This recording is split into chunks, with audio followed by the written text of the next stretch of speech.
One thing to consider is, design thinking, as I said, is, I think, a very powerful force to accelerate change. Here's some 10 things you can think about. So we talk a lot about lean and fast. We're living in this age of innovation. You need to ultimately be able to develop ideas very, very quickly. You need to do them in a very streamlined way. Actually, some of the best design teams, whether it's Google's design team or Airbnb's design team or Uber's design team, are actually inside the organization.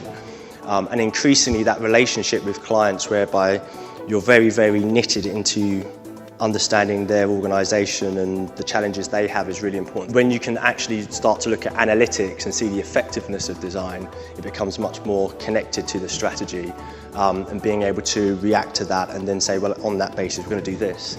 So at Athlon, we're huge on mapping. We find that mapping helps create shared understanding. So it's one thing having lots of ideas in your head, but to actually bring that so that you create shared understanding, we found mapping to be a really, really important tool.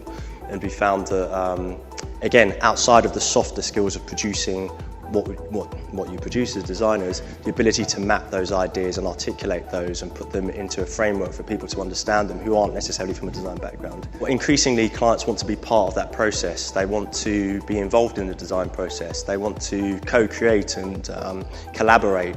So being open to ideating with your client, sharing with your client, co-creating with your client, and embracing that culture of collaboration is something which is really important. So being able to, whether it's a visual identity where you establish a system for it, or a set of interaction design principles, that ability to be able to design broad patterns and think systematically, again, is something which is important. And you see that if you look at Google's material design framework or IBM, you have large organizations who are creating design patterns that they refine over time rather than reinventing something new all the time. But when we're developing our new ideas, we try and prototype them really, really early and quickly so we can, again, get that shared sense of, well, how's this going to behave? Is it actually going to work?